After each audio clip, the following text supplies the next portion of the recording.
बोलो गौरी शंकर की जय, गणगौर माता की जय। आज हम गणगौर व्रत कथा सुनेंगे। एक बार भगवान शंकर तथा पार्वती जी नारद जी के साथ भ्रमण को निकले। चलते चलते वे चैत्र शुक्ल तृतीया के दिन एक गांव में पहुंच गए।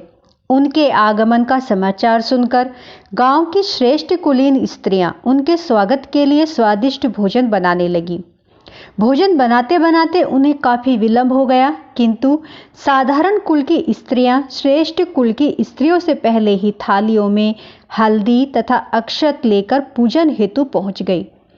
पार्वती जी ने उनके पूजा भाव को स्वीकार करके सारा सुहाग रस उन पर छिड़क दिया।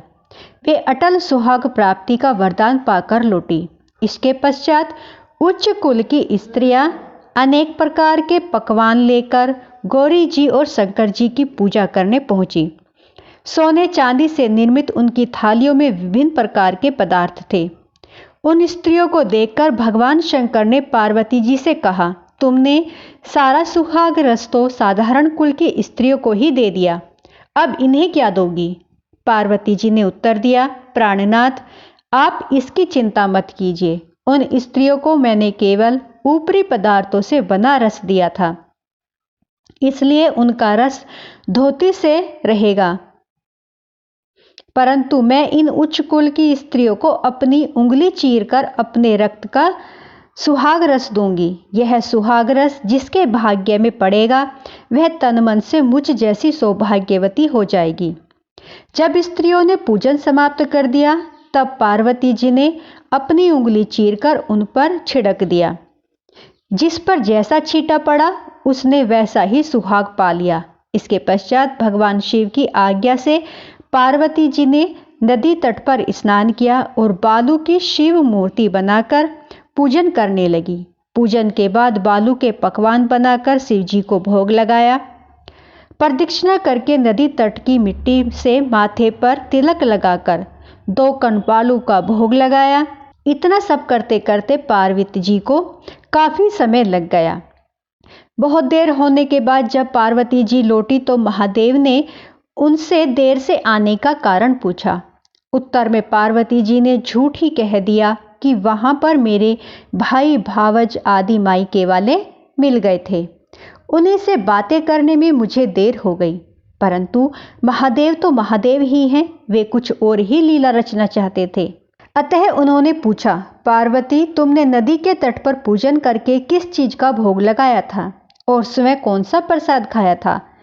पार्वती जी से फिर से झूठ बोल दिया, मेरी भावज ने मुझे दूध भात खिलाया, उसे खाकर मैं सीधी यहाँ चली आ रही हूँ।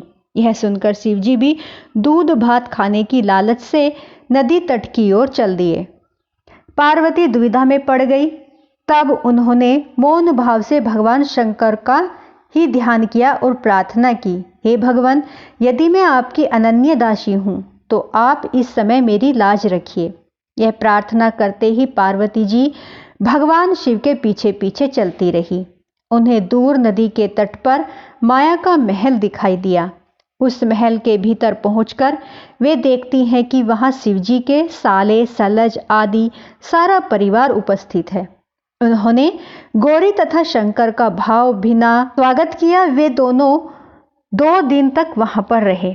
तीसरे दिन पार्वती जी ने शिव से चलने के लिए कहा, पर शिव जी तैयार न हुए। वे और भी वहां पर रुकना चाहते थे। तब पार्वती जी रूठकर अकेले ही चल दी। ऐसी हालत में भगवान शिव जी को पार्वती जी के साथ चलना पड़ा। नारद जी भी साथ साथ हो लिए। चलते चलते वे बहुत दूर निकल आए। उस समय भगवान सूर्य अपने धाम यानी कि पश्चिम को पधार रहे थे। अचानक भगवान शंकर पार्वती जी से बोले, मैं तुम्हारे मायके में अपनी माला भूल आया हूँ। ठीक है, मैं लेकर आती हूँ, पार्वती जी ने कहा और जाने को तत्पर हो गई। परंतु भगवान ने उन्हें जाने की आज्ञा न दी और इस कार्य के लिए ब्रह्मपुत्र नारद जी को भेज दिया। परंतु वहां पहुंचने पर नारद जी को कोई महल नजर न आया। वहां तो दूर दूर तक जंगल ही जंगल था, उसमें हिंसक पशु विचर रहे थे।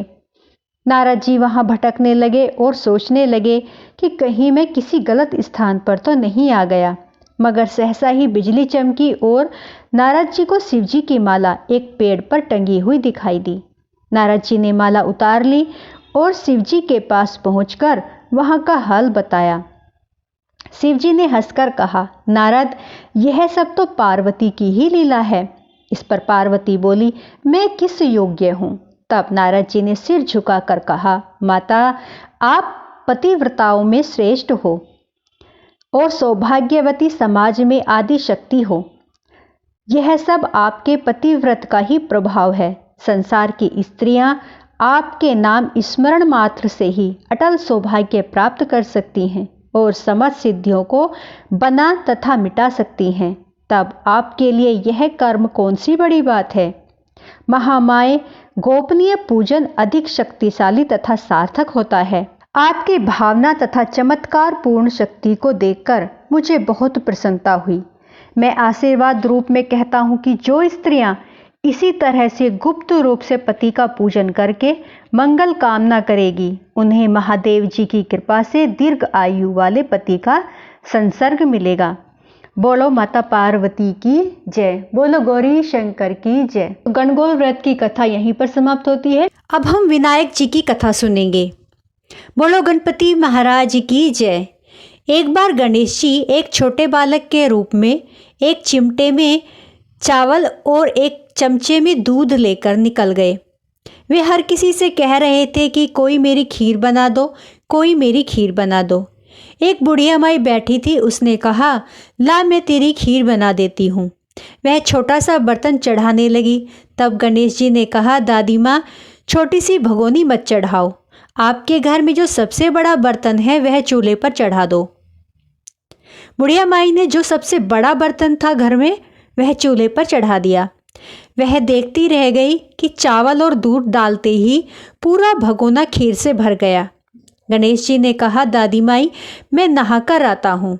खीर तैयार हो गई तो बुढ़िया माई के पोते पोती खीर खाने के लिए रोने लगे। बुढ़िया माई ने कहा, गणेश जी आप भी भोग लगाओ, कहकर चूल्हे में थोड़ी सी खीर डाली और कटोरे भर भर कर बच्चों को दे दी।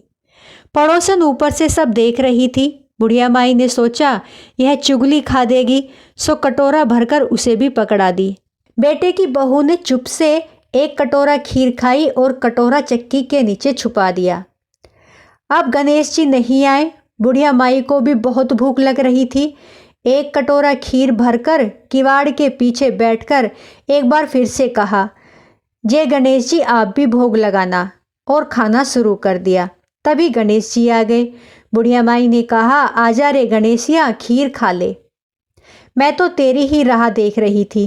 गणेश जी ने कहा, दादी माँ मैंने तो खीर खा ली।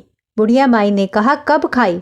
गणेश जी ने कहा, जब तेरे पोते पोती ने खाई तब खाई, जब तेरी पड़ोसन ने खाई तब खाई, जब तेरी बहू ने खाई तब खीर खाई, और जब तूने खाई तब तो पूरा पेट भर गया।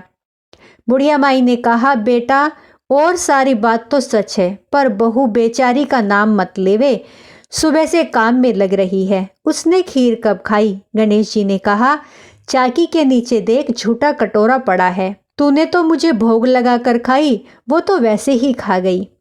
बुढ़िया ने कहा, बेटा घर की बात है, घर में ही रहने दो, चलो बताओ बची हुई खीर का क्या करूं? गणेश जी ने कहा, नगरी जिमा दे। लोगों को न्योता दिया तो सब हंसने लगे और बोले, कल तक तो खाने का पता नहीं था, आज नगरी जिमाएंगे। फिर भी लोग आए और ठाठ से जीमे। नगरी जिमा दी, तब भी बर्तन पूरा भरा रह गया। राजा को पता लगा तो बुढ़िया माई को बुलाया और कहा, क्यों री बुढ़िया, ऐसा बर्तन तेरे घर अच्छा लगेगा या हमारे घर? बुढ़िया माई ने कहा, राजा जी आप ले लो। राजा जी ने खीर का बर्तन महल में मंगा लिया। लाते ही खीर में कीड़े मकोड़े बिच्छू कंसले हो गए और दुर्गंध आने लगी। राजा जी ने कहा, बुढ़िया बर्तन वापिस ले जा, जा तुझे हमने ये दे दिया। बुढ़िया माई ने कहा, राजा जी आप देते तो बहुत पहले दे देते, यह बर्तन तो मुझे मेरे गणेश जी ने दिया है। बुढ़िया माई ने बर्तन वापस ले लिया। लेते ही सुगंधित खीर हो गई। घर आकर बुढ़िया माई ने गणेश जी से पूछा, बची हुई खीर का क्या करूं गणेश जी? गणेश जी ने कहा, झोपड़ी के कोने में गड्ढा खोद कर दबा दे। सुबह जब उठकर वापस खोदेगी तो धन से भरे बर्तन मिलेंगे। ऐसा कहकर गणेश जी अंतर ध्यान हो गए और जाते जाते झोपड़ी में लात मारते गए। झोपड़ी के स्थान पर महल हो गया।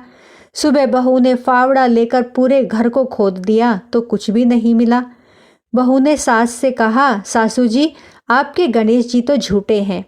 सास ने कहा, बहू मेरे गणेश जी तो झूठे नहीं हैं, ला मैं देखूं। वह सुई लेकर खोदने लगी तो टन टन करते 2 धन के बर्तन मिले। बहू ने कहा, सासू जी गणेश जी तो सच्चे हैं। सास ने कहा, गणेश जी तो भावना के भूखे हैं। हे गणेश जी, जैसा तुमने बुढ़िया को दिया वैसा सबको देना। कहानी कहने वाले, हुंकारा भरने वाले, कहानी सुनने वाले सबको देना। बोलो गणपति महाराज की जय।